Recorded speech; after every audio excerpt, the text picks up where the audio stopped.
সম্প্রতি আইসিবির অ্যানুয়াল রিপোর্টে একটা ভয়াবহ তথ্য উঠে আসছে। তথ্যটা হচ্ছে আইসিবি স্টুডেন্টদের জন্য এক্সপেন্স করছে ৬ কোটি টাকা এবং তাদের ইনকাম হয়েছে ২৭ কোটি টাকা।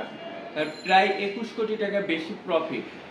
শিক্ষা প্রতিষ্ঠান তো এটা তো কোনো বিজনেস প্রতিষ্ঠান না। আইসিবি কাদের জন্য? আইসিবির আমরা তো বিরুদ্ধে না।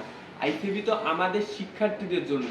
কিন্তু আইসিবির যে পরীক্ষার ফি আইসিবি নেয়, বেশিরভাগ স্টুডেন্ট পরীক্ষায় অ্যাটেন্ড করতে পারে না অতিরিক্ত ফি এর কারণে। স্টুডেন্টদের জন্য সিসি পিরিয়ড শেষ হলে যে অ্যানুয়াল ফিটা নেয়, অনেকে অ্যানুয়াল ফি দিতে পারে না দেখে পরবর্তীতে পরীক্ষাও দিতে পারে না। তো আইসিবির কি উচিত না যে স্টুডেন্টরা যাতে সবাই পরীক্ষায় অ্যাটেন্ড করতে পারে?